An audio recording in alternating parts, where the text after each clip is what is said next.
Konnichiwa, people! Minasan konnichiwa! Hello, everyone, and welcome back to Talk the Kēki. Tadaima minasan! We were gone for a month, but that's okay. We're back. Yes. Stuff out of our control. We'll get to all of that in just a minute. But One momentito. While we get to that, I'm Matt, your host, and join me as always, Ethan, my co-host, my co-hi. What is up? It is our 1 year anniversary at Talk the Kēki. Omedetou gozaimasu, Matt-kun. Genki desu ka? Daijoubu. Daijoubu desu ka? Omedetou gozaimasu. Anyway, yes, we were away for a month because Ethan was moving and he had surgery. How you feeling? I'm still in a little pain. I can't laugh. Like, I can laugh, but like if I laugh too hard, like if I get a good belly laugh, I'm in pain. But I feel good. Like I move around for the most part. Like I said, just a little bit of pain, but I'm doing okay. I haven't eaten anything too greasy. I had gallbladder surgery, so due to my shitty diet over the years, caught up to me finally.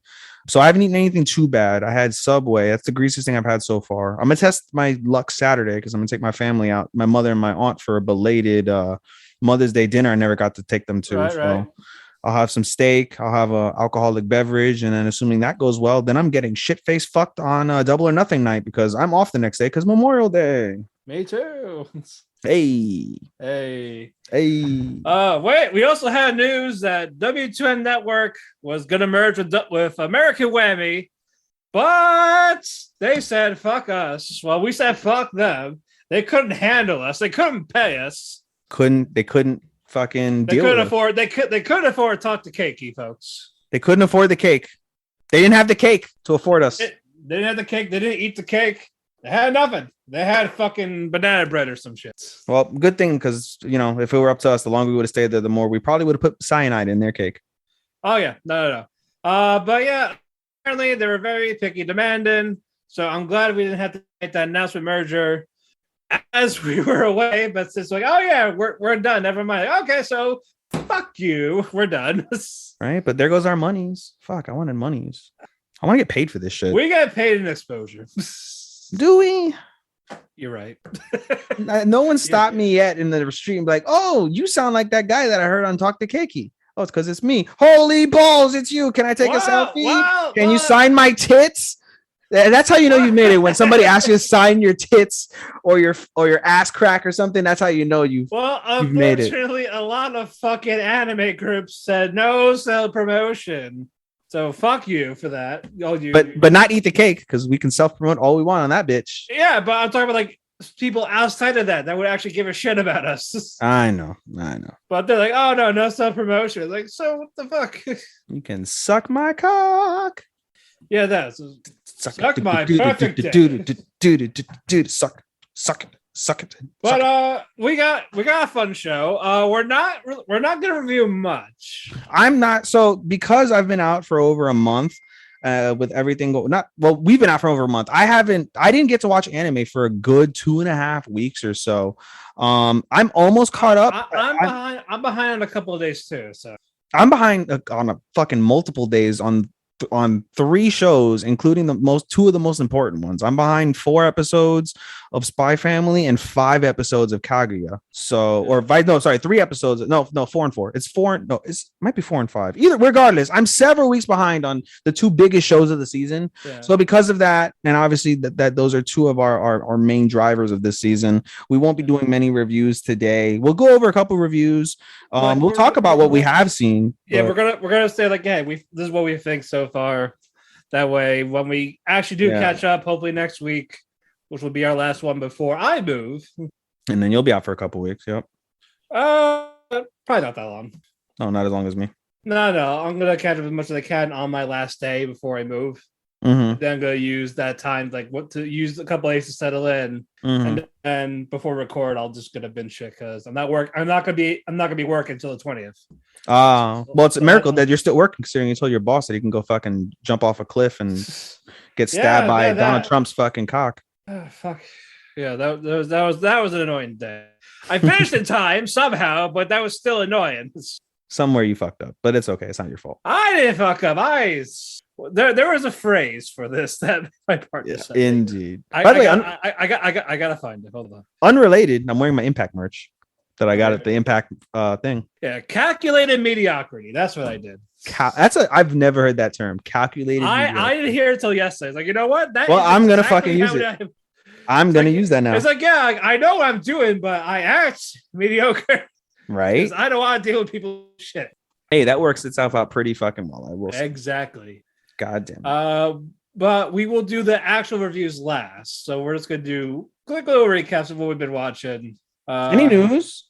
Yeah, no. I know we do. I know there's a lot of adaptations coming out that got announced. I know. So have you seen all the hype now going toward fucking Chainsaw Man? Now that Spy Family's coming out and Chainsaw really well? Man comes out in fall. Yes, it's officially fall. The hype is on, though. It is on. Yes, it is on. We will find out because. So you've seen Spy Family and Kaguya. I adore Kaguya. I'm willing to fight people that say Kaguya is not a GOAT rom-com of all time. So.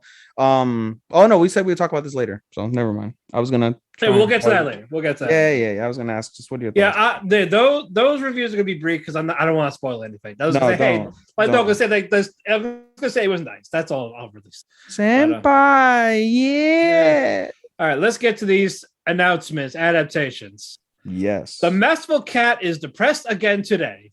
The what cat? The Masterful Cat. The Masterful Cat. What is he the master of? Being a dick? It's a cat. Fucking? Like what is? It's a cat. Neko-san is depressed again. Today. Okay. When Saku took in a black stray cat, she never expected that he would become the equivalent of a housekeeping life partner. But Yukichi, the giant cat who towers over Saku, is not your ordinary feline. He takes a great pride in his culinary skills, and a good sale at the supermarket always gets his whiskers. Saku may not have her act together yet, but at least she has Yukichi, the cat. Looks like a comedy. I wouldn't mind a comedy. I might watch that. Smartphone game, Smile Ars Notoria. Words are hard. Yes, words are hard. English is hard. The phone game is going to animate in summer 22. Also, Hunter x Hunter is coming back from hiatus. Yes, that is also the breaking news. Everyone, including me, thought, it's bullshit. Yeah, but it's apparently here. Another manga returned from hiatus, Lana Lustorius.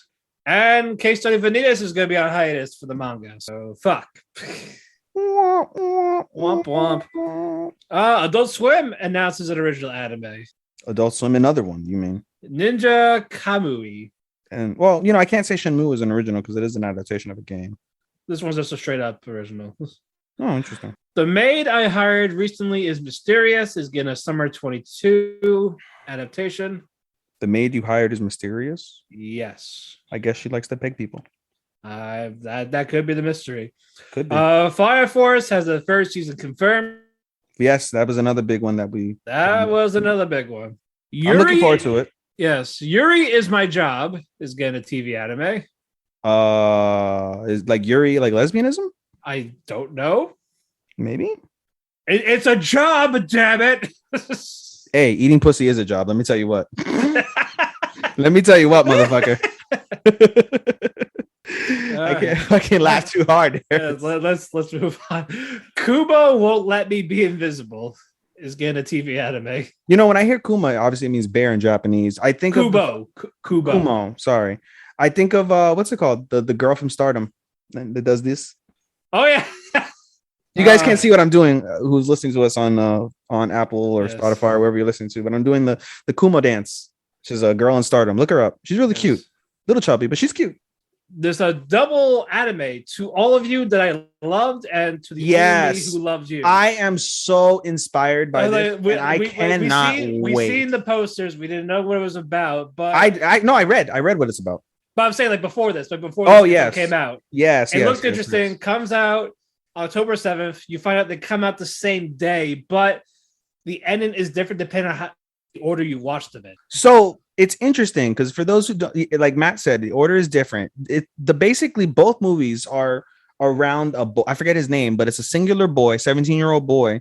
In one movie, he falls for the girl. He falls for the girl. In another movie, a girl from a distant dimension comes and falls for him, and it's pretty wild. So I'm calling dibs on the former, where the guy falls for the girl first. I'm calling dibs on that one. Then I'll do the other one. Okay. If we get them, yes. We'll get them probably in like fucking like, February or some shit, but I can't wait till they come to the States. I'm actually cannot wait. So happy for that. Next one, 7 Deadly Sins, 4 Nights of the Apocalypse is again a TV anime. That's a spinoff, yes. Yeah, but for those that have watched it. Original short anime, KJ File, announced for summer 22. Looks like it's a kaiju thing. By short anime, is it one of those that's like 5 minutes or shorter? Like it's probably it's probably like one of those, yes. Yeah, it's a Wawa. What's it called? Cat and a dog. All right, and we got a new isekai. My unique skill makes me OP even at level 1. I'm gonna watch it because we watch those type of isekais, but it's like we do. We need one per season. I honestly, it's so interesting to me because I think to myself, I was like, I've only been watching anime for like 4 years or so, right? Consistently since January of 2018. I've been like a diehard. And I think to myself, right, like I can't imagine motherfuckers have been watching anime for like 30 years because you've seen everything. Like as it is for 4 years, there's shit that's just constantly being rehashed. You see patterns, you see similarities, and it's like a lot of the shit is the same. And bro, imagine 30 fucking years of anime. Like there's not a single thing really that someone can bring to you that's like, wow, that's really fucking unique. Maybe the movies, like if you like the ones we just talked about where you have the double feature, you maybe like the what's it called, a Spirited Away movie, maybe fucking what's it called, Shinkai always has uniqueness within his similar movies, similar style. So right, but goddamn, 30 years or more of watching anime, what the fuck, bro? Like nothing will be like oh wow, that sounds unique, that sounds fun. All right, that is it for news. All right, let's get to quick talks. Kaguya, hilarious as always. I'm not gonna spoil it for you. It's great. Keep watching. Is it better than seasons 1 and 2? In your opinion? As of right now, the second season is still my favorite. Okay. It all depends on how this plays out. Okay. Is there like a storyline going like there was in yeah, kind of way? They talked about it in the latest episode. Yeah. Okay. We're building towards something. Okay. Yes. Spy Family, that's also been great. Anya is amazing. Yes, I hear Anya's stealing the show, and I don't like children, so I'm very curious to see Anya and Damien. Just them. Well, yeah, because Damien, Damien's the son of the fucking guy that Lloyd has to kill. Yeah, basically, yeah. But I like them together. Oh, they're gonna be shipped. That's cute. A 7-year-old, 2 7-year-olds. That's weird, is it not? I mean, if it's like hand-holding, like small, cute stuff, not lewd. Sure. Yeah. Yeah. Like again, like kids playing in the park. That's fine. Definitely want to see Lloyd and Yor lewd. Especially, there's definitely pictures of Yor. Let me tell you. Nicer. Okay, Ahar and Saad. It's been funny. I'm getting used to their socially awkward humor. There's been a lot less of Mitsuki, that annoying one that was like following them. Like she only, like as soon as you dropped it, she stopped showing up until the latest episode. But other than that, it's been fine. It's just, I see Comey and it's Comey light. That's the thing. Like she's not shy or anything. She doesn't want to really fully express herself, like open up. But she opens up a little bit. Rido is fun. And Ahara, she definitely has those funny moments. Yeah. It's been good. It's been nice. Nice. Summertime Rendering. I am 4 episodes behind on this. So I've only seen the first episode. I know it's on YouTube. I'm gonna wait for it to come out on Disney. It will come out on American Disney Plus. It's just a matter of when. I don't think we're gonna get it. No, they've said it. They said it's gonna come. I think I read that. I think I read somewhere that it is gonna come eventually to us. It's just a matter of when. Like U.S. Come on, United States. I want United States. The United States of capital murder. That too. Stop telling me shit. I swear I read it somewhere, bro. That we're gonna get. If you find it, tell me. All right, I'll Google. Yeah. Shenmue is changing shit. Changing shit. Oh, from the second episode where remember when the cop died? Yeah. Yeah. So now he made sure the cop didn't die this time. Oh. Like he called the cops, saying, "Oh, there's a disturbance somewhere else." Yeah. To make him go there. Yeah. But yeah, Shinpei's opened up to Mio more about it. We don't know much about Hizuru, the girl that was on the boat with him. Yeah. Because when he teleports now, he's off the boat. And at the end of the episode, we see Ushio, the girl that died, at the beach. That's where the episode ended. That's where I had to catch up. So I'm gonna watch those 4 episodes, and I can't wait to talk about it the next time we record. See, it just says this when I look up CBR. On CBR, it says that Disney Plus will be the exclusive provider of the show internationally. So the keyword is internationally. It's going to be released. It's just a matter of when. It depends. Well, hopefully we'll get to it. Skeleton Knight in Another World. This has been a lot of fun. Ponta is adorable. Everyone is saying Skeleton is fucking like a low key banger of the year. The season rather. I think it's underrated. I don't know where Angels get extremely dark and every episode was not every episode. But it's been a lot of fun. The action's been great. Ariane is a potential waifu for the season. Because who doesn't love a thick elf?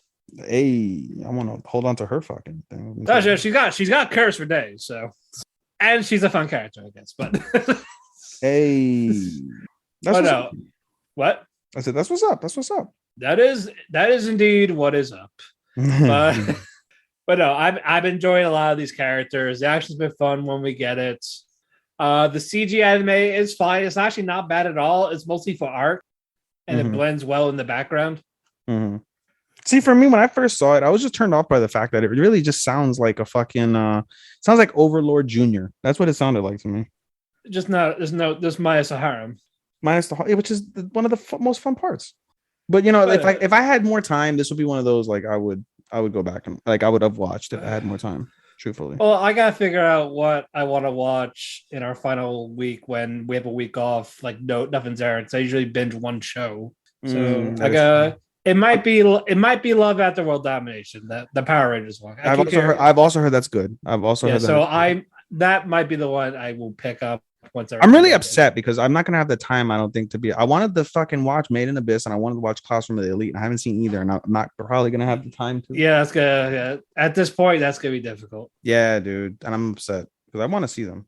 Oh yeah, they're fantastic. Yeah. So, Tomodachi Game is great. Yeah, I know you've been loving it. Yuichi is fucked up. Damn. Like I think it's up there, like one of those geniuses that are like very demented, like the guy from Classroom of the Elites, like just uses people and without them noticing it. Like he fucking called out Tenji's plan. Like he knew he was the one that was behind the game that took the money. And then you see Tenji open up about why he really did it. And it's more of basically Shiho, one of the girlfriends. He blames her because basically his friends were horny for her, and Tenji was like his friend. That's the one who did prostitution.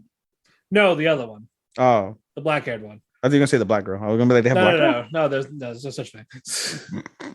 They got Ahego women. Is that what's called Ahego? No, Ahego is the one that are like they make the lewd faces. Never mind. Yeah, the Ana face. Yes. Yeah. That's not what I meant. But basically, Tenji and a couple of his friends, they wanted to make a business together after high school, so they were saving up money, and 2 of them fell for Shiho, and so always has to do with bitches, bro. Yeah, so basically, someone took the money, made Tomodachi Game. They lost in the 3rd game, and they're like, oh yeah, like you can not really have the debt, but you got to keep your mouth shut. But Tenji told his dad because like he needs help, type of thing. And it's like, all right, I got you. I'll help you out. And it turns out that they killed the dad. His friends killed his dad? No, the people that made Tomodachi Game. Oh, they killed his dad. Wow. Yeah. Because again, he was told to keep his mouth shut. Wow. Like, if you don't tell anyone about the game, you're fine. Wow. But no, he confronted the friends. They said, "Oh yeah, we took the money to try to impress the girl, but that never happened." So basically, Tenji wants to know more about the game. Like is his second chance at this game in the third game, and Yuichi is starving him to death in his third game of hide and seek. Yeah, and it's a 3-on-5 because Damn. the other friends didn't make it. They are left behind. It's just Yuichi and Tenji now. Mm-hmm. All right, your boy coming. Yeah, another great one. We had a rap battle from Kabe Taijin against Kongmin. I just don't like rap battles in anime. I'm sorry. I don't like. Maybe I'm racist. I don't want to hear Japanese people rap. It's a good. I don't want to hear Japanese people rap, bro. No. It was just the one. The only song I've ever heard is the one from Tokyo Drift. Well, no one gives a shit about Tokyo Drift. Yeah. As the cats run away from me because I'm saying I would too if I was the cat.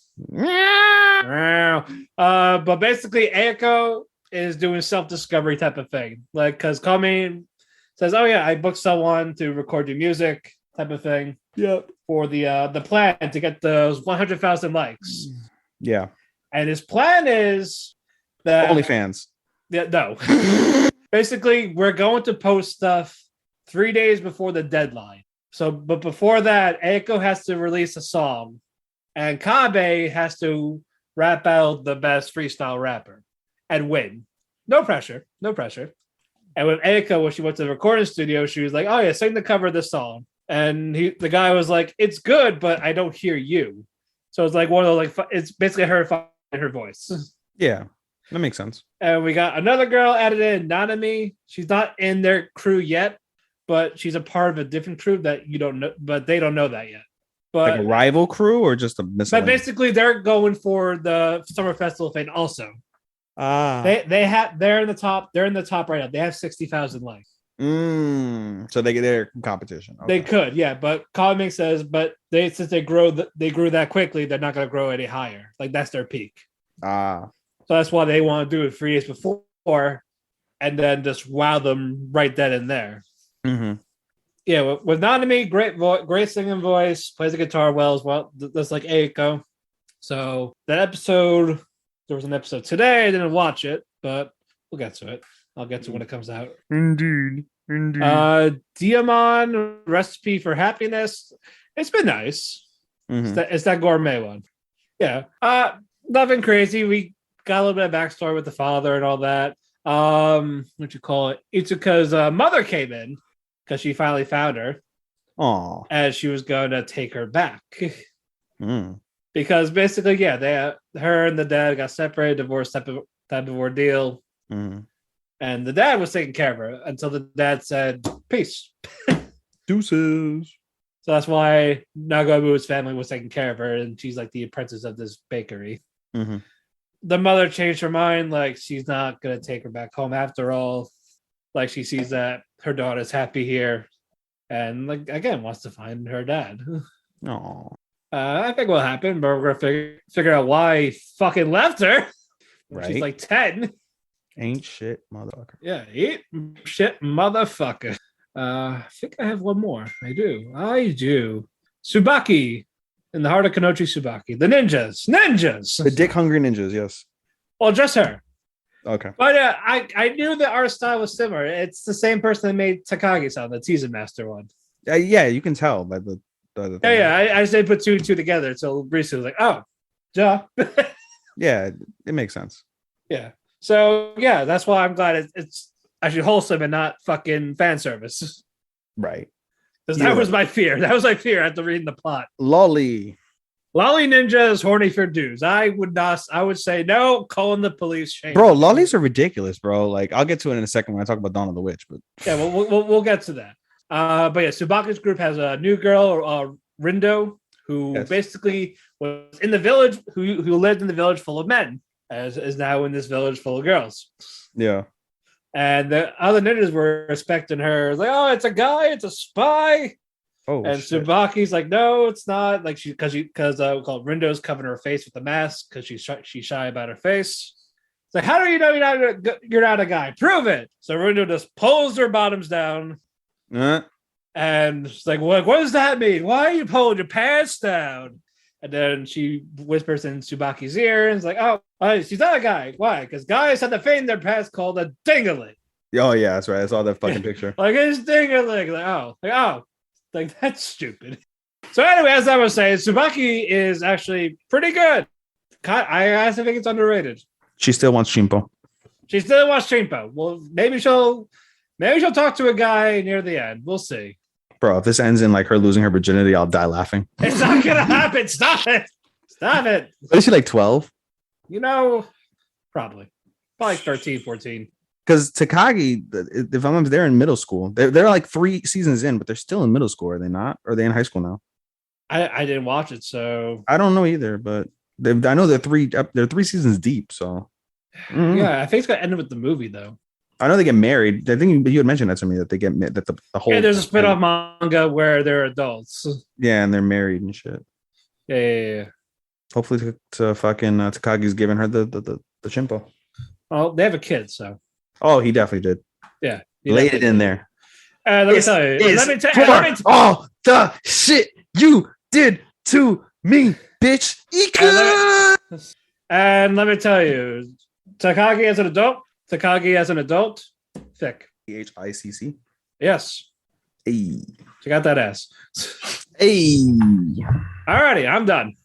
Oh, yeah, that's right. This is my turn. It's your turn. I haven't even opened up this fucking Mababa. It's been years since I opened up this fucking thing. Not years, but it's been almost a month. Well, you got what? You got Boruto, you got Dawn of the Witch. And I haven't caught up with Demon Lord Reborn. That's right. All right, so I haven't caught up with Demon Lord Reborn. I've seen episode 5 yesterday, and I was busy today going out and stuff, gallivanting after work, so I didn't get a chance to try and catch up. That'll be something I do probably after the podcast if I can. Dawn of the Witch. Excuse me, I had the burp.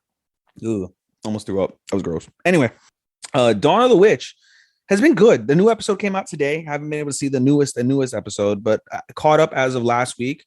It's been pretty good. It's pretty wild because, like, all right. So where we left off last, they what's it called? They went through the forest after all this stuff. They get to the city, and when they get to the city, there's like a communication that happens between Sable and Hort, and Hort runs away. Hort ends up getting captured by the priest, and we think, oh shit, the priest is evil. As they go searching for her, they end up getting captured by the super evil witch of the town. And in the next episode, from that episode when they get caught, you find out not only is that super evil witch like part of like the town, she's the same witch that brought Sable to the academy. And she basically tries to tempt him, like, "Oh, come join me. We'll be invincible together." Da da da da.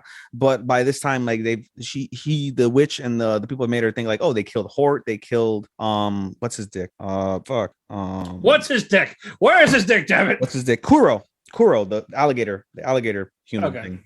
Made it think like, oh, they killed Kuro, and he's like, no, like you're not worthy to be my friend. Like I decide who's gonna be my friend or my comrade, whatever the fuck he said. And like he knows he's gonna die anyway, but he says that. But then he passes, and we find out like, oh, this is really part of the whole like school exhibition or not exhibition, excursion. This is all part of the school excursion, and like it was a test, and if they had joined forces with the evil witch, then they would have been expelled. We find out that the excursion is to like try and help them, like help this underprivileged village, but it's also they're the 3 most powerful witches of the school. And so, or mages, I should say, of the school. And so because of that, they think like, oh, well, if you guys turn to the dark side, you guys can destroy the entire world. Like one person is like super adept at all magic, super real, like, flexible, all that. Like she's really good. The other person does healing magic and is a very, very like tenacious and passionate. And that can be really, really dangerous. And then the third guy, even though he's kind of like a loose cannon because he doesn't know how to do magic well, we find out the reason why he can't do magic well is because he has unlimited fucking magic. He has unlimited mana. So for anybody that knows anything about magical anime, having unlimited mana, that's pretty fucking OP. And so they're like, oh, if you guys went to the dark side, you guys can destroy the universe. So we want to make sure you guys weren't going to be evil, and you guys aren't. So you passed. but the story gets darker as the two witches, what's it called, Los, and I forget the other woman, forget her name, but the big witch. We find out that the big witch is actually Sable's what's it called, aunt, and that his father is the like most like notoriously evil wizard in that world that wanted to like destroy like wizarding kind. Like it's pretty fucking wicked. We also find out like the darker past of Sable, that his mother freaking got killed in front of him. His caretaker before his story was basically disintegrated in front of his eyes because of magical overexposure due to Sable's like inability to control his power. And so Sable felt responsible for like deeply responsible for all this stuff that happened. And so he purposely shuts himself down, shuts his memories away, and lived like a reclusive life as like a street bum until his aunt found him. And his aunt was like, you know what, let's give him a second chance, let's put him in the academy. And she puts him in the academy, and that's where the story picks up. So it's really, really interesting from that standpoint. And then they have another episode basically about how they adapt in their like excursion and stuff, and it's pretty decent. So that's some good stuff there with that. And Boruto is the other one that I have. Boruto has been fucking good. Again, we're still on that same arc between the Funado and the Mist. In the last 3 episodes, they've killed 2 protagonists. They killed Kaguya, which is the major protagonist from the Mist, from Boruto's side, and they killed Hibichigo, which is one of like the fugitives that was due to be released and one of Kagura's friends. And it's also really important. And it was also Metal Lee's like first love, which is kind of interesting. But they killed them both, which is fucking crazy. They also killed off one of the main antagonists from this like recent little thing. They killed off, sorry, two of the antagonists, which is including one of the Funado's sisters. And then another Funado was killed by the Mist themselves when he got impatient. So there's been a lot of death, believe it or not, in Boruto, which is pretty wild. The last episode of Boruto also basically kind of explores the dynamic of basically creating but basically like one of the newest Funado kid, which is the youngest Funado kid, who is friends with Boruto. We basically see how the death of his sister and him lying to his sister about the tide of the war, he feels guilty. And so after not wanting to fight, not wanting to be evil, he finally does it. He turns evil and he turns into the fucking like OP super savior of the Funado, which is very bad news for Boruto and gang and the Mist. So fabulous stuff. It was a little annoying at first because they talked about the dynamic of like, you know, like, oh, we're in war, like I just killed this guy, but this guy was a father, and oh man, now his kid hates me. Fuck, this is really fucked up, we shouldn't be fighting. But then they were able to turn that reality of war, and what they were able to show it from the other side, what it was like to be the son of the father that was killed, to be the son of someone who's a tyrant and he doesn't want to follow that path, but because of war, because of what's happening, is forced down that road. And that was pretty interesting, I think, as well. Some a nice dynamic to include within that story. So Boruto has been absolutely great. I've enjoyed the shit out of it throughout all the little mini bullshit that's like, oh, okay, shut the fuck up. Like throughout that, like the story itself has been really, really, really solid. Even some of the animation has been really, really, really good. Some of the animation is lazy as shit. Like you'll see a motherfucker talking and his voice is like, mouth is not moving. Just like, oh, but he's having a conversation, but there's no fucking movement. That's laziness. That is pure laziness from the animation studio, for you not to animate a mouth moving while someone's talking. But then there's other ones where they zoom in, like especially on close-ups, when they do like facial close-ups of like reactions and facial structures and things. It's really, really crisp this season. So just a couple observations from that standpoint, but that's it. All right, very good. Let's get to Rose King. God, this is fucking fabulous. And you know what, I don't give a fuck, Matt. This is going to be included in my end of season. I don't care. It's going to be included in my end of season. I actually didn't want to talk about that. It is going to be in my end of season. Let me finish. I will add this as a rule because people have been adding Rank of the Kings despite it finishing here. For anything that carries over, we will add it to that season. So not into the previous season.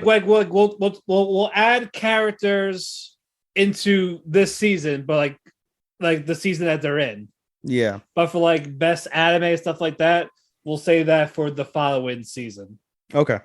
I think that's fair. It's so fucking good. So we will do that going forward. So good. So basically, this would count for this. Cuckoo's potentially for the next season. Yes. Do you agree? Do you agree with that? That's fine. We can roll with that. Okay. We can roll with that.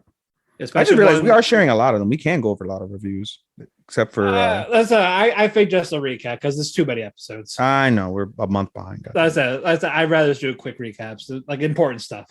Yeah, this season's going to be kind of short when you think about it, because we're going to probably do the same thing next week, and then we'll have to wait. And by the time you get back, the season's I think we'll be good. Don't worry. Starting in summer, we'll get back to 3-hour long episodes, guys. We'll see. But yeah, fucking Buckingham. Piece of shit, bro. Now, yeah, he's a dog ass Nick. Oh yeah, that doesn't help. He's married too, by the way. You know that. Yeah, I know. Also, doesn't help that his name is actually Henry. You know, Richard's first love, Henry. Yeah, his name is fucking Henry. So they're both Henry. He has a thing for H for guys named Henry. Yeah, but apparently he likes this one. This Henry accepts him. Yeah. So I've always said no more secrets. Like, dude, just ask. I mean, but do you think Richardo is going to be like that open? Truly, if he says like, "Hey, like, if I ask you these questions, will you be honest with me?" And instead of saying, "Oh, by the way, this happened." I don't think Richardo's the type of person though to really like. Will you be honest with me? Yeah, and then if he really you see Richardo regretting it now. Richardo's his most honest when he's the most emotionally vulnerable. And it took them a while because at first it was just Buckingham using Richardo's, using her for sex, for sex, whatever. What is it in it? He still goes by he. So he's a he. Okay. Yeah, he's choosing the he pronoun. Yes. Okay. So he's just using him for sex, and it's like it's really fucked up. But then over the course, and it happens in a lot of relationships. Like the more you become intimate, the closer you feel to that person, and especially, I think, if I'm not mistaken, he took his virginity because he never slept with Anne. He never slept with Anne. Never got back with Henry. Or Edward Lancaster. Yeah, so that was definitely his first. Cherry, his first. Yeah, his pussy got popped. Now he's gotta wait for his cock to pop. That's so fucking weird. Fucking his pussy.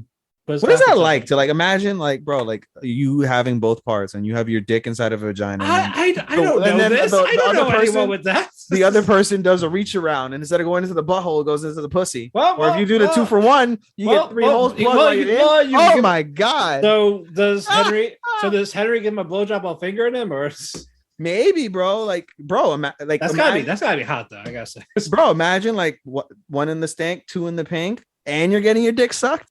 That's a win. I see that as an absolute win. Man, being a demon's awesome, huh? That's the mind. That's the mind explosion sound, or it could be the cum sound at the end. Maybe not. God damn, boy. But no, that relationship is very. It's fucked, and now it's getting nice, which is so weird. Well, you saw the latest episode, right? Yes. Yeah. And now you're right, even more Oh my god, when they meet. For those who don't know, Henry of Lancaster, former King Henry, who was stabbed I don't know how many times by Richardo in episode 11. I think it was 11. Yeah, Henry VI. Yeah, Henry VI is alive. Yeah, and he's blind in one eye, but he's alive. I was like, how? Bro, my fucking jaw dropped. Floor together, just dunk.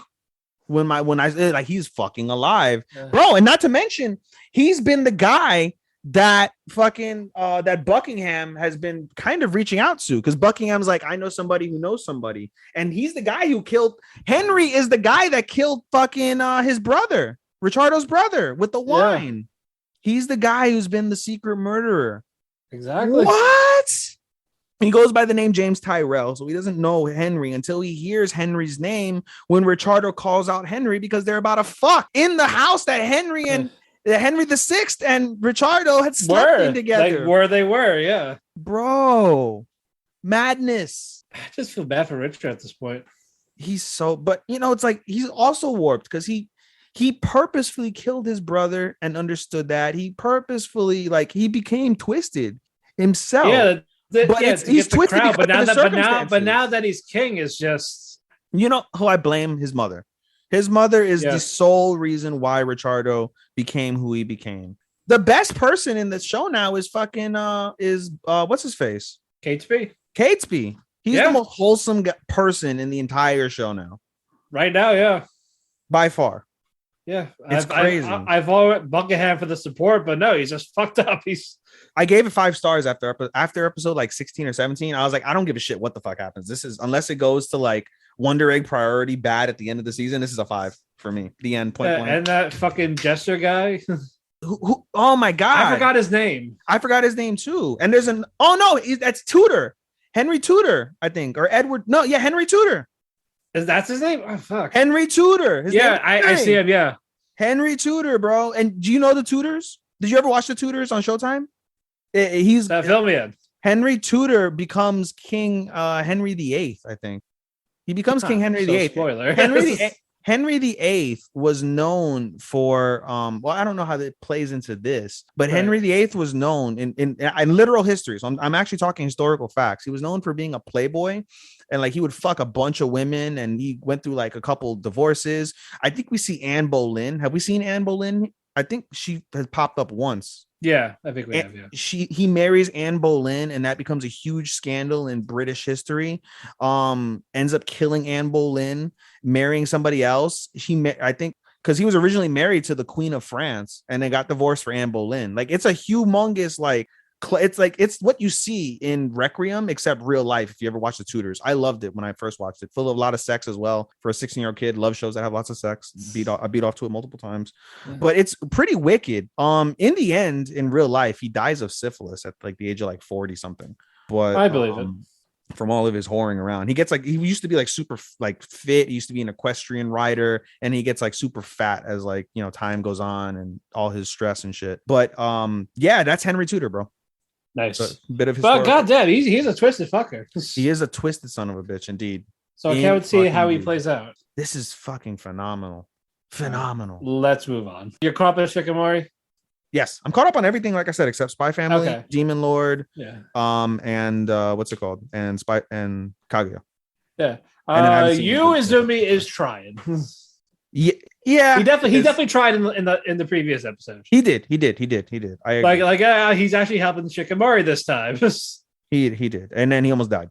But he tried. And then the father becomes a bro, and just out of nowhere, bro, father of the season. Oh yeah, no, 100%. Father of the season, bro. He tried. He told his son the hookup point. Yeah, and they were watching from afar. Bro, that's creepy. Imagine if he would have made a move on Shikimori.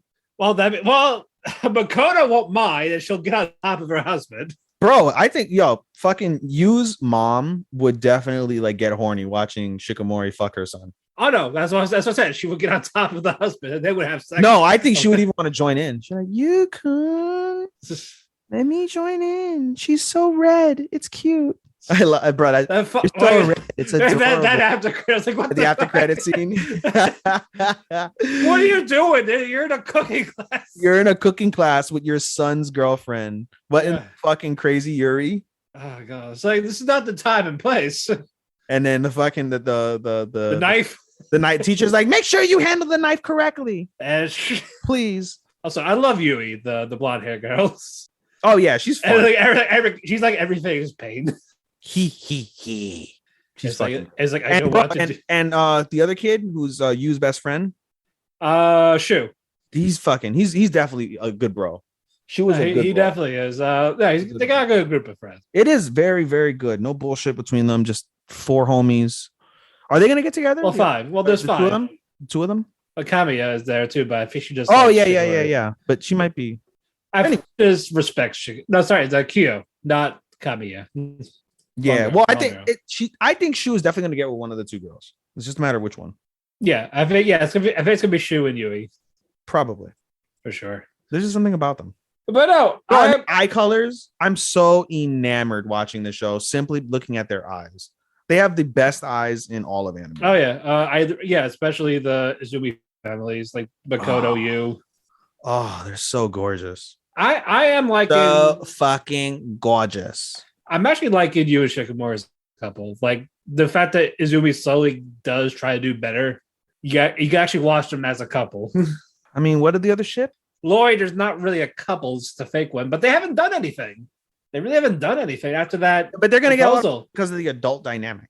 Yeah, I'm saying like they're good at covering up, but in general, they haven't really done anything. Yeah. But if you talk about like this actual couple, it's them. We haven't seen World After Domination, so I really can't say anything about that. I hear they get a lot of votes. I hear for the people that are watching it. Yeah, so I'll watch that later, judge for myself. Cuckoos, they're not bad. We'll get to that.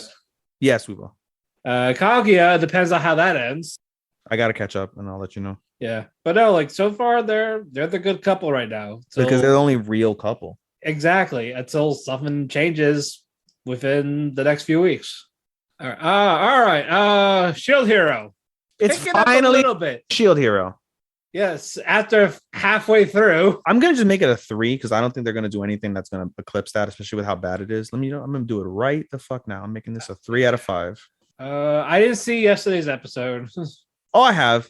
It's not bad. Okay. It's not bad. I know what happens. I know people that read the light novel are pissed off. Are they? Why? Because Raftalia was never there for that scene. Really? Yeah. Well, I mean, they did. Do you want me to tell you? I know, like she left them behind, right?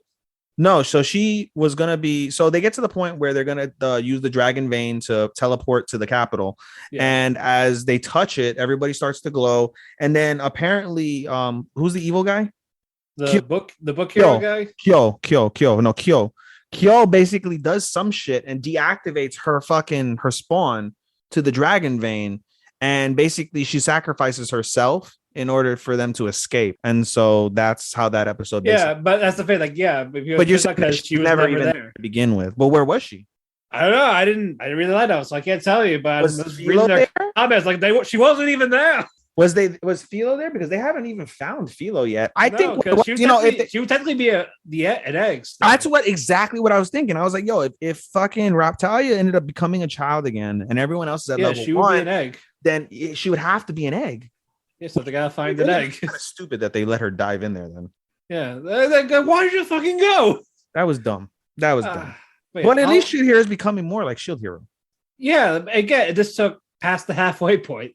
I know. That's the annoying. I gave it a 3 out of 5. It's not gonna be anything else. Probably not. There's no hope for it. So for it being better, I should say. I mean, it's obviously room for improvement. Okay. It'll grow, but we move it on. We can move on. Okay, Executioner. That ass again. Orwell is fucking nuts. What'd you say? So that ass again.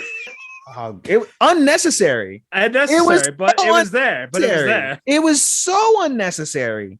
But every 5 minutes. Oh shit, he shot. Oh shit. Yeah, the boat, the bed twice, the dress at the end of the episode. Yes. It's just, why? I get it. She's submissive and thick. Fuck. It's also a little annoying. Like when her powers kick in and she becomes useful, like during the fight with Orwell. Then she makes herself forget on purpose. She was great, and then it gets annoying again. It's like, come on. But fucking Momo. I love Momo. Yeah, I do. Believe it or not, I love Momo. Momo's great. Momo's great. Momo is a great Kohai. She might be the best Kohai ever.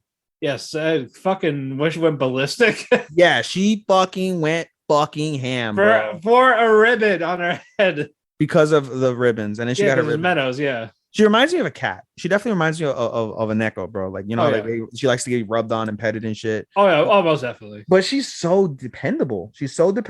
And she's so fucking strong. Yeah, they're fucking perfect. Like you have the woman who doesn't have much mana, or ether. They call it ether. She doesn't have much ether, but she has like insane control over ether and like is like super duper versatile. Oh, fucking the princess. And you have just a raw power. And yeah, Ashina loves her too.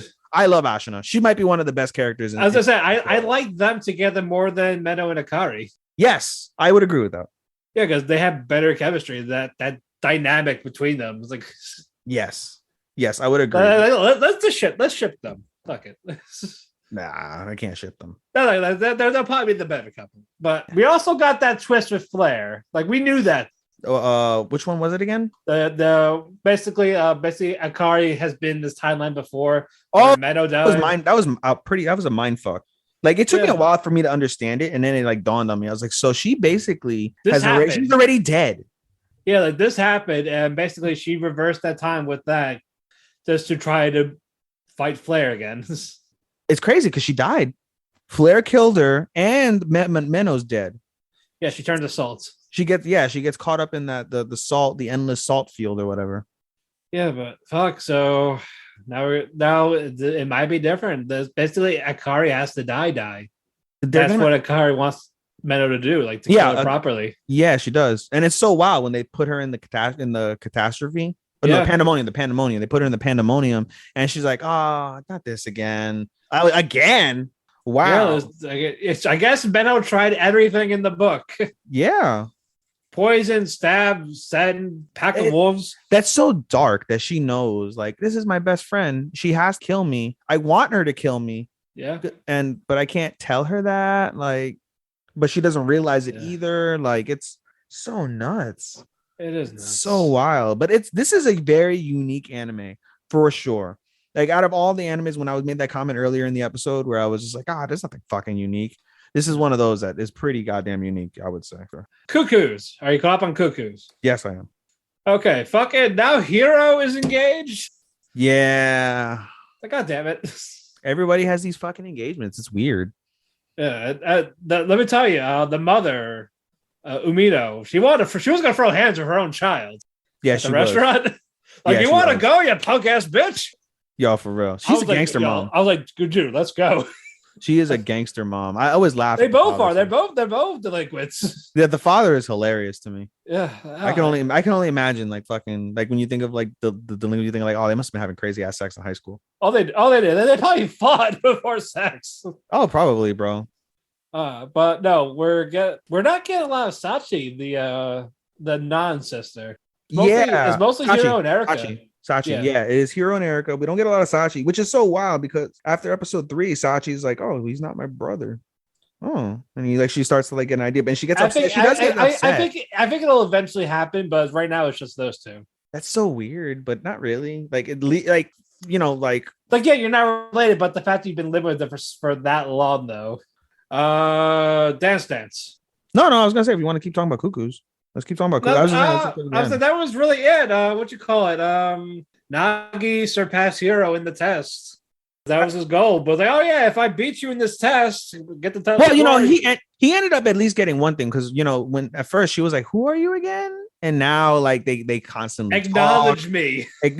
She's been acknowledged. They have and it's gonna be so weird because like they don't want anybody to know they're engaged, but Erika, but they're now going to be doing study sessions every week what's it called? Or Erika doesn't realize that that's Hiro's crush, but at the same time, like you can obviously tell where this is going, where Erika is going to keep falling for Hiro, for Nagi, like she's going to eventually like fall for him. That's obviously where this is going to lead to. Like they're going to just accept it, but like it's such a crazy dynamic. It's not bad though. It's a little cringy at times, but it's not bad in the least. I definitely get a lot of laughs. I do get a lot of these. No, I definitely do.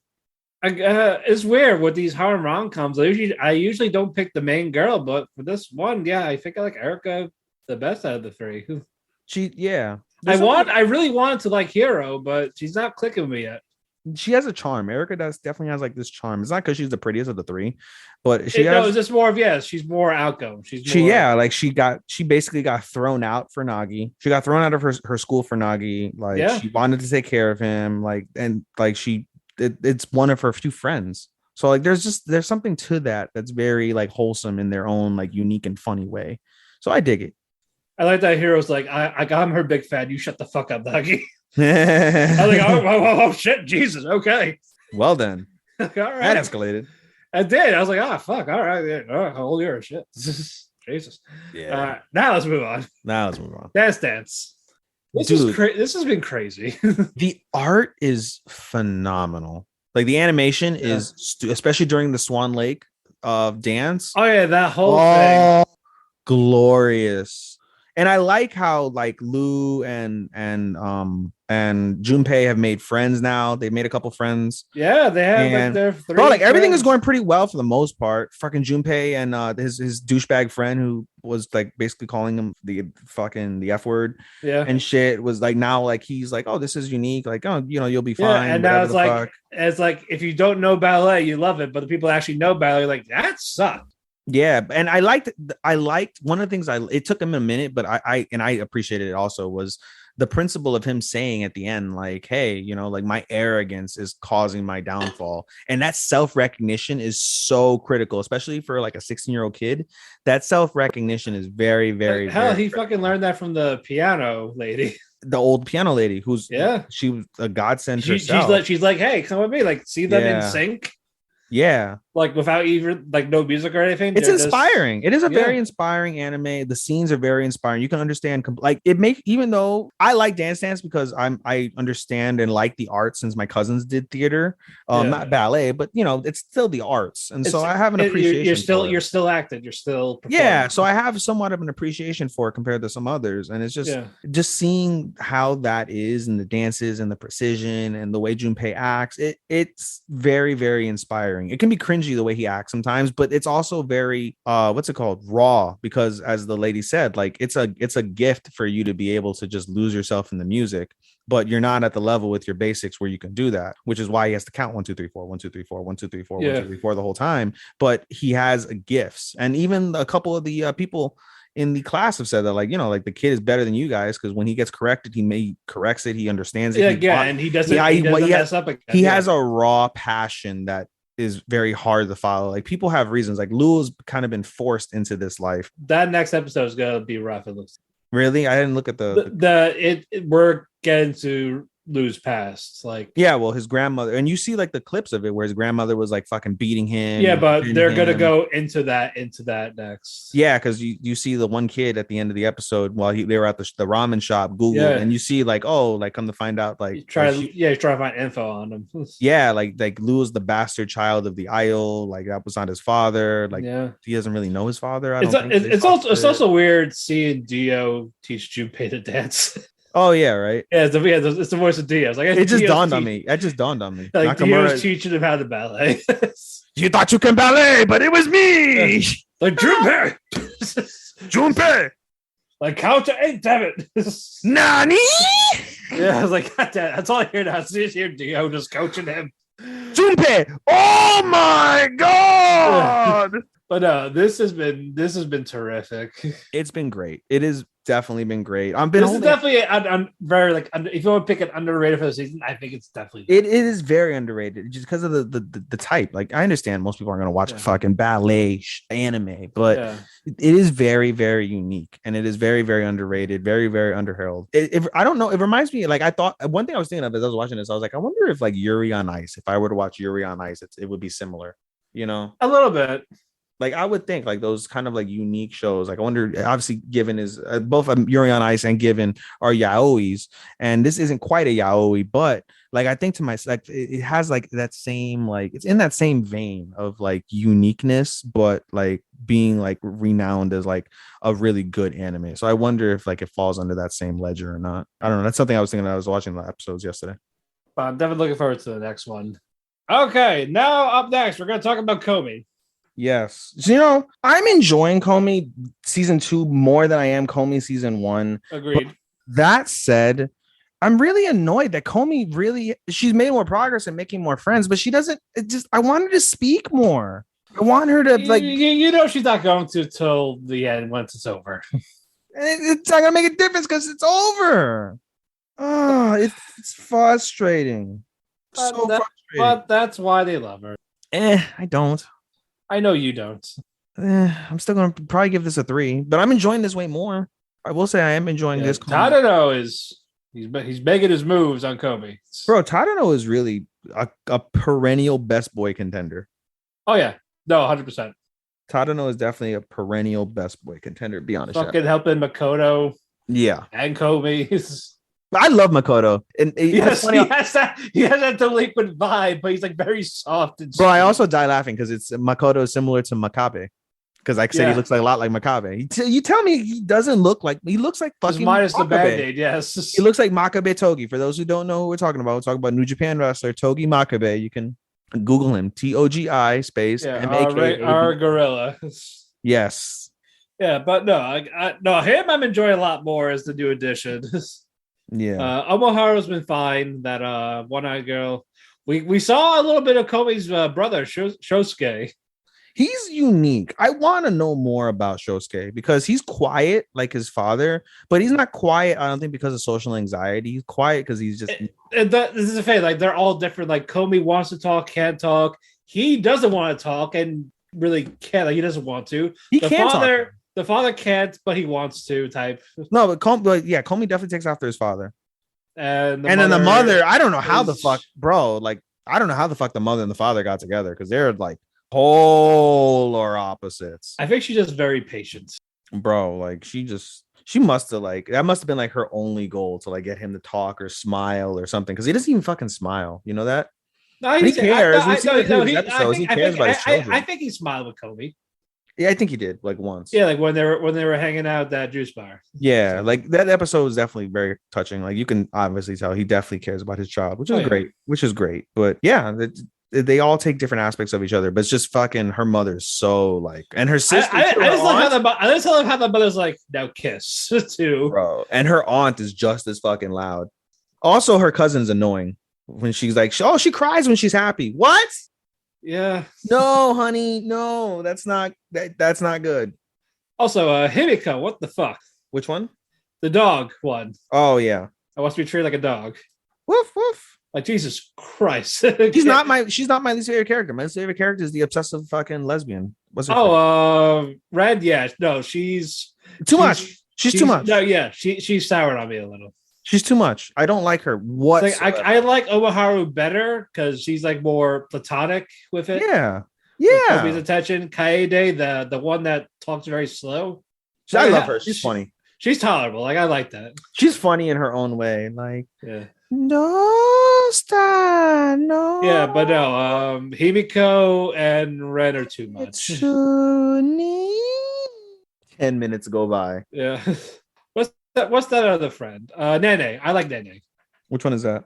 That's like very supportive to Tadano and Komi. Yeah, she's the class rep, is she not?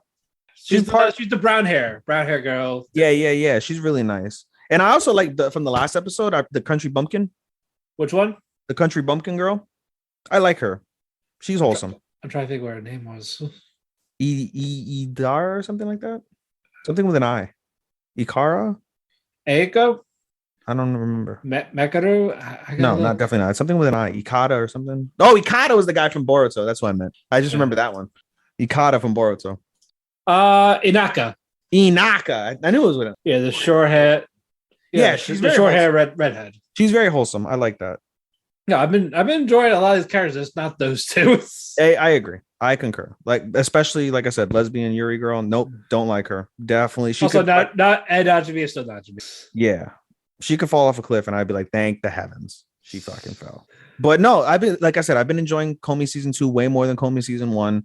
It's not gonna, unless something happens with Tadano and Komi. Like, I don't think it's gonna hit 4 out of 5.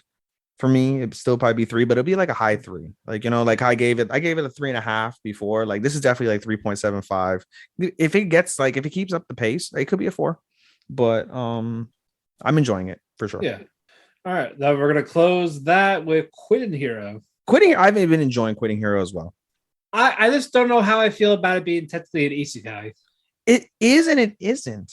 It's he didn't die, but he still gets. He didn't die. He didn't get transported to another world. He's just lived for over 1,000 years. So it's not really an isekai, but it kind of is. I get what you mean. It kind of is. I like the idea that where he was just there, just stayed there, like he lived in that world. He grew up in that world, and it was just the hero there that got shunned from society for being too OP. No, instead he became OP because he's lived for over. He's a bioweapon, yeah. And he's a bioweapon, yeah. It's unique. I don't mind it. I get what you mean, where it's just kind of like it kind of throws you off. For sure, I agree. It's that was how I felt with Lost Paladin. Like why did you have to be the isekai? Mm-hmm. Like you didn't need to. It was fine the way it was, but I don't mind this twist. It was a very unique twist. It was definitely shit. I like that we're learning a lot more. I like that we're learning a lot more about Leo for sure, and his conversations with Ibard. Yes, Ibard. I called him I did or something on my fucking Instagram when I wrote the Ibrad. Ibrad. I think I might call him something like that. Yeah, but I liked him a lot. Yeah. Like he learned about humanity and what to do after through an imp. And the imp is a legend, which is funny because they made the imp a lot nicer looking on the book cover than he was in real life. And that's why he made that comment. He's like, he doesn't even look like this. But it's crazy. The past few episodes have been great. Edwald's episode was awesome. Yeah. The conversation with Melns. Murney's. Yes.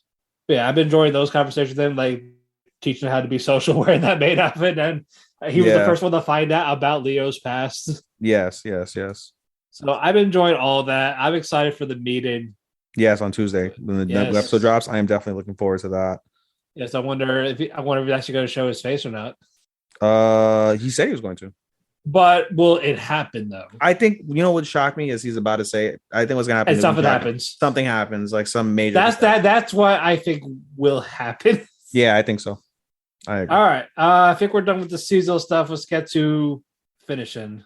I bet you a lot of motherfuckers were like, why don't they just do that every episode? They're only an hour and a half in. Fuck you. Fuck you then. I'm gonna talk about my movie first, and then we'll get to Shenmue and Bubble. We should talk about Shenmue first since it's a seasonal anime. Okay. Then... All right. Let's go with Shenmue first. All right. Let's go Shenmue first. This one. I liked it.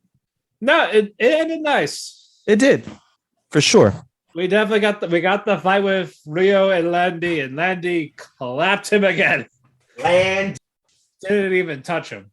Should have been can't even Landy a punch. Exactly. Landy's punch. Even despite saying he's gotten better, it's like he still fucking got his ass kicked in 5 moves. So instead of 2 moves, it was like 5 moves. He got fucking wrecked.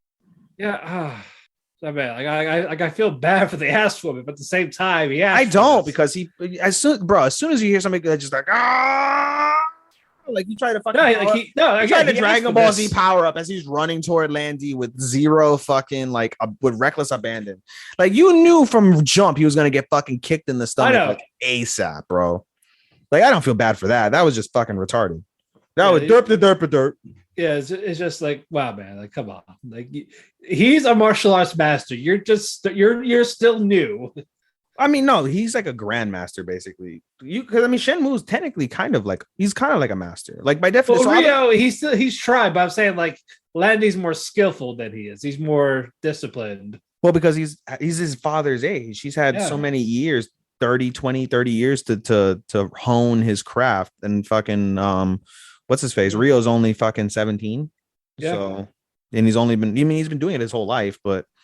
He constantly he's always like, oh, like clear your mind, you're lacking. Like he goes through all those self-doubts, but at the same time they're evident in his martial arts, right? Because it's not a natural adaptation of his like entire being as of yet versus all these other people that have taught him the wood. Also, finally that big guy goes down. The fucking like an earthquake, seismic activity in Hong Kong. Nope, they finally knocked down the fucking guy. Yeah, they finally they finally beat him. Like, oh, good. But yeah, Landy escapes after beating the crap out of Rio. For now. Yeah, and now it's just what was that? What was the name of that place? Bayou? Yeah. Yes, they gotta go. Basically Rio has to go there now. Well, he did go there. He went there. I'm saying, yeah, we're getting to that. Yeah. Oh, okay. You're building it. Sorry. Yeah, okay. Yeah, we're building to it. Like, yeah, now to learn about the mirrors, they had to go there because the Phantom Riverstone was what made these mirrors. And now Landy knows the name of the village because, someone learned it out. Fuck you. So, but who's going to get there first? Landy in a helicopter or Rio on... Landy probably killed the fucking old man. The father, right? Yeah. The father of the woman, yeah. I forget her name, but yeah, the father of the girl. Because it was random. Like, that bothered me because it's like, oh, like I've achieved my life's journey. Like, I'll always remember you, daughter. Like, and she doesn't cry. She's like, wait, he's dead? Like, there's no explanation how he died. There's no blood, bones, nothing. No, I don't think she assumed he died. Just he went away on his, like, he retired away from the village, but he's dead. He just left his fucking child. Like, I'll be back. I won't be back for a long time. I think he was planning that. Like, I think she was aware. No, she's like, okay, I'll wait for you. What? Say, all right, you're gonna go babysit this guy now. Yeah, and like now you gotta run. Like, bro, like I haven't seen you in months. You might be dead. You ran away from home, and now you're running away again. And now you're saying, "Oh, fucking fuck this guy," literally, and trust him. But yeah, when Rio gets to the village by boat, and what happens? He saves a drowning goat. He does. Yeah, Shenhua's goat, and yeah, now he's. But didn't he out. almost drown too? Wasn't it almost like a Shikamori? Yeah, he saved the goat, and then he was just about to drown. It's like a Shikamori where he saves the fucking girl, and then he passed out, and then wakes up in a random bed. And then we find out about the father. Like, oh yeah, I need to talk to your dad about these stones. Yeah, no, because he's like, I'm here for the stone, and then he's like, oh, and he looks on the table and sees the blueprint of the mirror, and he's like, oh, he pulls out the mirror, and he's like, what do you know about this? And they're like, I need to speak to your father. Like, take me to where he's at. Okay. And takes him to the cave where she was supposed. Went to buy cigarettes. Be back later. Straight up, went to go get milk. Never came back. Yeah, and I was like, what the fuck, guy? Shaking my fucking head. Yeah, and then they go into this cave more, and it's like there's giant mirrors in the cave. Yeah, humongous mirrors. Holy but you need the actual key of the real mirrors. King Dong of the mirrors. Yeah. God damn. And then so their journey begins. As if the whole season wasn't a journey to begin with. Okay. Yeah, but now it really begins. Okay. Yeah, but that was it. I gave this a 3. I gave it a 3 out of 5. I gave it if I were to give it halves, it would be a 3.5 for me. I would give it a 3.25 if we ever did that, but it's 3. Yeah, no. Well, you're more disappointed because I never played. Yes, but I never played the game, so I don't have much to it. But I can understand, and you can even see it as someone who's never played the games. Like, there's definitely a lot of plot holes for sure. That they're that's good. It's more. I really wish they took their time. Yeah, you know why I gave it a 3? Truthfully, it was because of how great the fighting scenes were. If the fighting scenes sucked, this would have been a 2. No, that was his only saving grace. The saving grace was that they did the fight scenes really well. That was it. If that was not the case, then it would have been a 2. Yeah, but you know what? It did it well. It could have been worse. It could be fucking. It definitely could have been worse. It could have been season 2 of fucking what's it called? Promised Neverland. Yeah. You're right. But yeah, I definitely could have been so much more. But you know what? With what we got, they're definitely building toward the second season, so we'll see. Yeah, they did the third game, sure. Is that it after the third game? That's there were a clean resolution, or is there like no? There's definitely continues, but no, they've never. Are they going to continue it? Probably not, because it did not make money. The third game did not make money. Really? Wow. It did poorly, and it is a poor game if you expected a lot of changes compared to the first 2 games. Mm-hmm. But if you expect it to be exactly the same, it's fine. But you expected a lot of changes, it's terrible. Someone, especially with PS5 technology now, they should really go back and remake the games. Oh, this was a PS4, but yeah. They could expand on it, dude. Like, that would be fucking... But I think with how disappointed and the long wait of the third game, I don't think they care anymore. Well, they should, you can invest in, like, enhance story and shit. And I'll get 12 million somewhere. I mean, dude, like that would be, make, and I don't know, they should, that could be something like a startup would do, like on PS5, $40 game for part 1, $40 game for part 2, $40 game for part 3, and then they extend it to like a part 4, $60 game for part 4. Because if you bought in 3 parts, you're pretty invested in it, and hopefully they would have done enough for you to like be like, oh, this is way better than the previous games, and then you'll want to spend $60 on the final game. So I don't know. That's my 2 cents. There, no, for a little bit worth. Alrighty, I'm gonna do my movie first. Go ahead. Pomp the Cinephile. Just the principle of file, like just like cinephile. Yeah, but this was actually really, really good. Yeah, you enjoyed it very much. I enjoy it, especially if you love cinema. It's excellent. Yeah. Basically, Pompo. Wait, before you continue, real quick, no, because I have this in my head. Are you gonna watch that one movie that comes out June the 3rd? It's another anime movie. Let me see where it is. Fortune Favors Lady Nikuko. Fortune Favors Lady Nikuko. Nikuko. Comes out on June the 2nd in theaters. Was that Friday? I'm not gonna watch it. I'm just wondering. I'm probably not gonna have time. Yeah, you probably won't have time. I will not know. Basically, it's like this woman who she doesn't. It's a woman and an 11-year-old daughter, and the 11-year-old daughter is like about to hit puberty, and she's embarrassed by her mom because her mom is really, really like loud and boisterous. But she I also can tell just by the pictures. yeah, but like her mom also falls for like the wrong like guys. She falls for a lot of douchebag guys. So basically, it's like a story of how they fucking grow together as a family. Her and her mom. I'll wait till the review. It's not my cup of tea, like I said, but I figured since you liked watching movies. Yeah, but this one does not appeal to me, and even if I did, I would just not have time. Sure, that's fair. I also randomly I bought Belle. I bought it. I did too, yeah.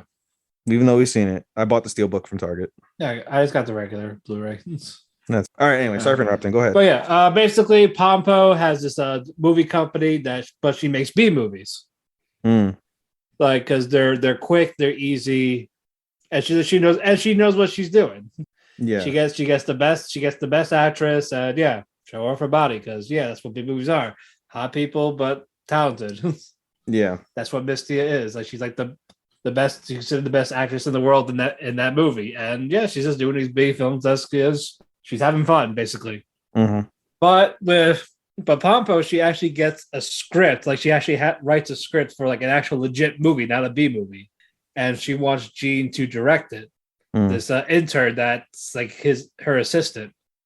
So despite being called Pompo the Cinephile, it's mostly about Gene, and he loves movies. He's that's why he's there. He's studying film, and he actually has this task of being a director for this actual movie, and it's actually good. Like I really wanted, I would love to see that movie, the one they made.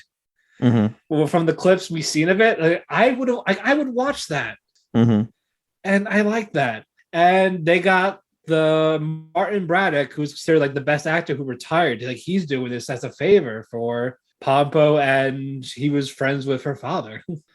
And we got the new girl, who's like starting out in acting, but she's not really good at it. Natalie Woodward.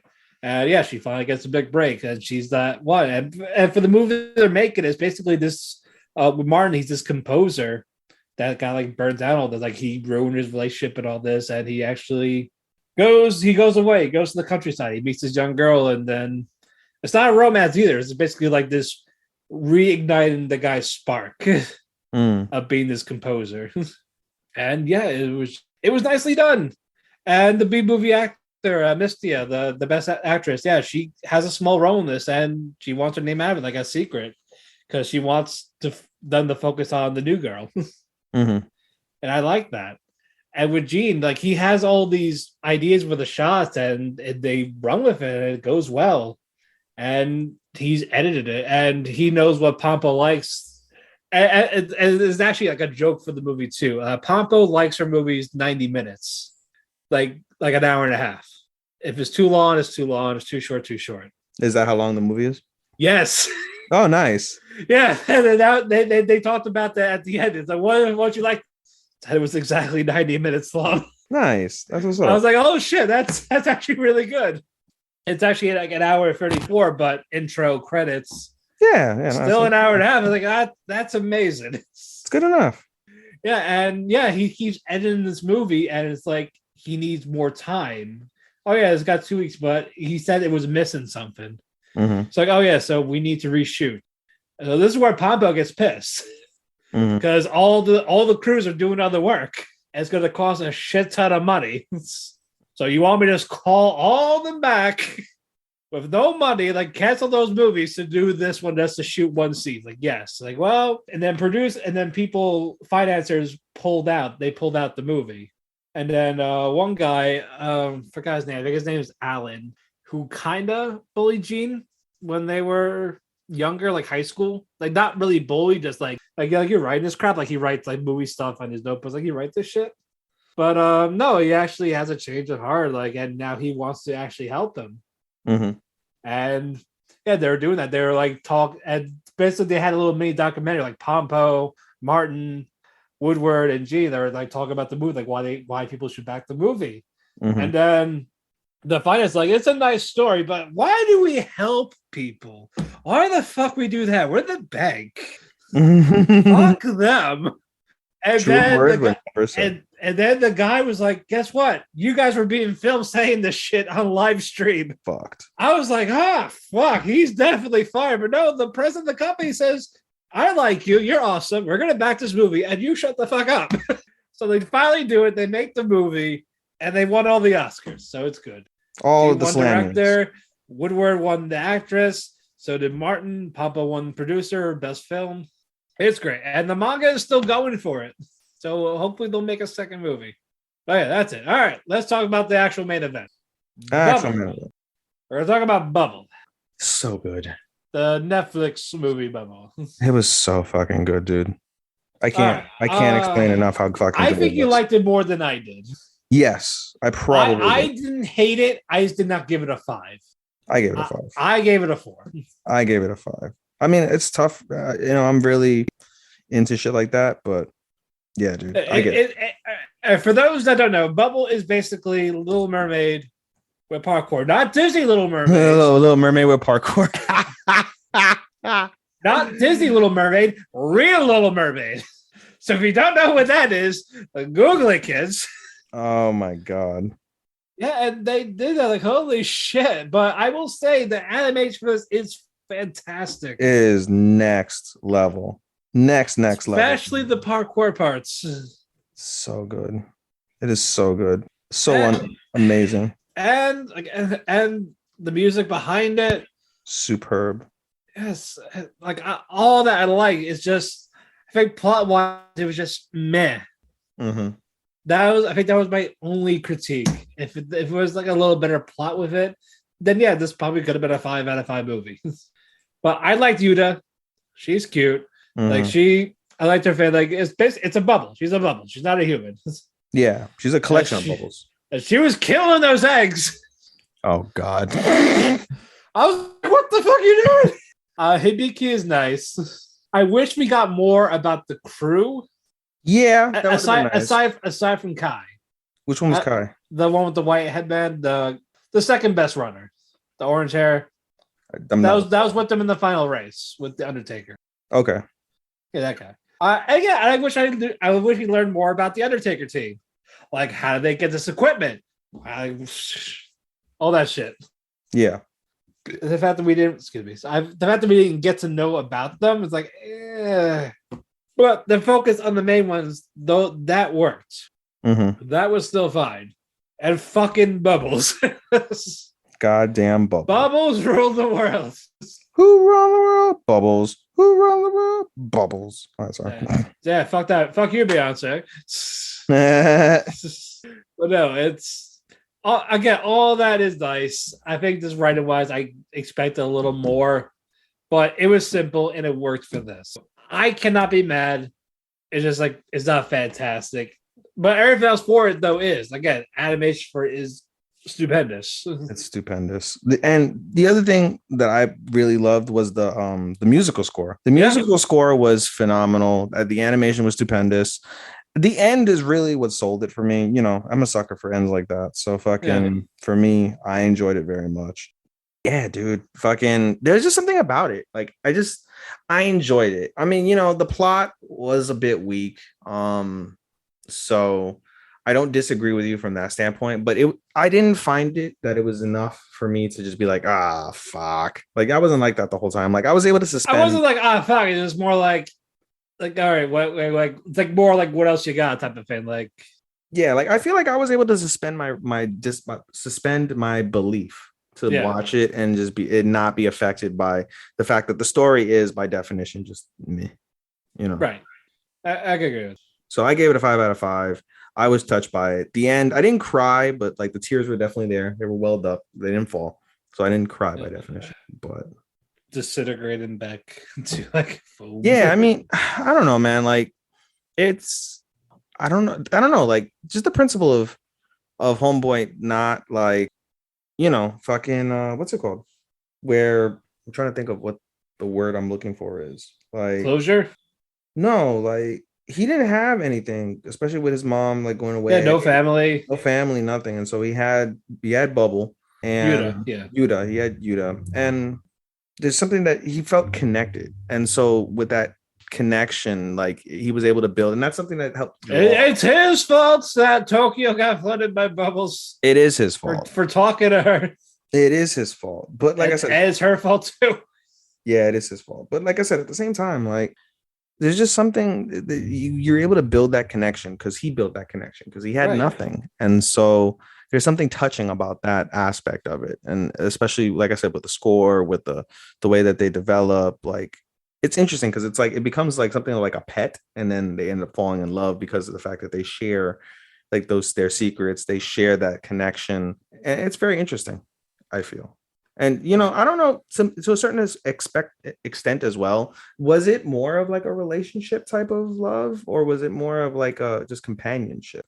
I think to me it was more companionship. I think it was companionship. Yeah, I think that's what really like pushed. Like she was learning about life, and Hibiki likes to live life again, basically. Yeah. So they both got to share that experience. Mm-hmm. But no, it's still a solid movie, and people should definitely watch it. Mm-hmm. I concur. Yes. I concur 100%. It's definitely. But also, you should definitely check out Pompo when it comes out on Blu-ray July. I think you would like it. Maybe. I already pre-ordered it, so.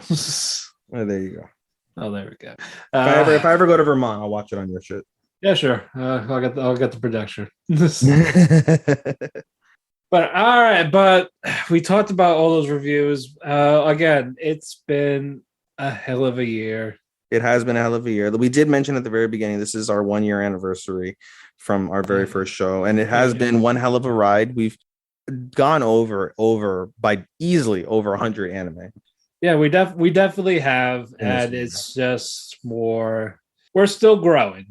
There's plenty of room for growth. It's a slow process, but you know what? The more we do it, the more it's worth it. The more we enjoy each other. Like, as much as we enjoy giving you guys like, content, and we love talking about it with you guys, I think something that helps us do this podcast all the time is because Matt and I, like, we are genuine friends. We've hung out, we've gotten high together, we've laughed together. It's been good vibes, him and his significant other and myself. It's been fun. We're just sharing what we love. And we share what we love, which is anime. And we just try to give you guys a little piece of that as well. A piece of our love to you. Yeah, we may have not done, 52 episodes in the year, but no. Thanks, Sean. No, I'm just kidding. No, that's our doing too. That's what they're doing for best. I know. But we still got about 30 or so. Yes, and it's been a fun ride. I can't wait for the ride to continue. I can't wait to share more funny moments with you, Matt. I can't wait to share more funny moments with our fans. And I'm very much. We're definitely gonna keep growing. We're gonna go for the top, baby. Because we're tops. Not power bottoms, we're power tops. Power bottoms have that control everything, though, but they don't tell you that. I feel like Sean is our power bottom. He controls everything. I hope he hears that. I hope so too. I hope he hears that. Closing thoughts. I can't wait to finish catching up with anime. I realize now, like, when you miss almost a month of anime, it's a lot, especially with the amount of animes we watch. It's a fuck ton of anime. Like, literally, when I started trying to catch up, it's hard to talk about everything because of it. Yeah, I know, dude. Like, literally, when I started trying to catch up, I literally watched a quarter of a full day. That's like 3. I watched 8 hours of anime in a single day. Multiply that times like a few days to try and catch up. Like, you're behind like almost 16-18 hours of anime over the course of like a month. Like, it's pretty fucking wild when you think about it. It is. We are going to record one more episode before I move. Hopefully soon. Yes. That way I can pack up this computer. Yes. Get that out of the way. Yes. But we are done here. Hope there's too many more. Yes. You can follow me on Twitter at DamienPhoenix12. You can follow our Twitter at Talk the Kēki. We also have a link tree where you can listen to your favorite local podcast, iHeartRadio, iTunes, Spotify. Apple Music. Sorry. iTunes. But back in our day. Apple Music, Audible, Spotify, the whole kit and caboodle. The whole shebang. Please join our Facebook group at Eat the Cake Anime. Yes. Let us know that, hey, we found it through the Talk the Kēki. Let us know. We'll give you a shout out. We'll give you some treatments. Yes, we'll get you on the show. Yes, if you want to be on the show, Keki Shop, whenever we make another fucking episode, just message us. Talk about your favorite anime. We'll share our love for it, or if we haven't seen it, convince us to watch it. That's your job. Yes, indeed. There's no schedule for that. It's just whenever you're available, we will try and make that happen. Indeed. And thank you, Sean and W2M Network for being an editor, for having us and not having that terrible merger. And let's not thank American Whammy. Yeah, fuck them. Right, that's not fucking me either. That's some serious STDs there. And then thank you, Chairshot Radio, for having us on your Chairshot Radio network every Sunday. I think they're caught up by now. Who knows? Who the fuck knows? From Indeed. This month off, we will see. Even your plugs before we can get the hell out of here. Yes, you can follow me on Twitter, SHOSTOPPA24. That's Showstopper24. You can follow me on analyst.co at SHOSTOPPA249. You can follow me on Instagram at AI_anime24. You can follow me also at podcast.senpai for my podcast Instagram. You can also follow us on our Talk the Kēki Instagram at TALKTHEKEI. That's Talk the Kēki Instagram. Again, as Matt said, all of our sites and all of our locations have link trees. Ours and mine specifically have links where you can find my other podcasting endeavors. Shout out to B. Ronan and the Orlando Tragics podcast. Shout out to Andy and now Angel as we prepare, hopefully soon, to relaunch MMA for Marks under Sean. Thank you so much, Sean, for allowing us to take over your MMA coverage. We look forward to relaunching and rebranding our MMA for Marks podcast under your brand, under W2M Network. And stay tuned, folks, because it's going to be another fun ride with Angel and I. Matt can tell you, Angel is one hell of a character. And so translating that into a podcast. He's a dub-only guy. Yeah, well, fuck him. Anyway, fuck that guy. I'm just kidding. He's my podcast host, but fuck him. Anyway, I think that's it for me, buddy. All right. We will see you hopefully next week. Arigato, anato faku, and sayonara. Sayonara, minasan. Bye-bye. Love you, Matt. Love you too, Ethan.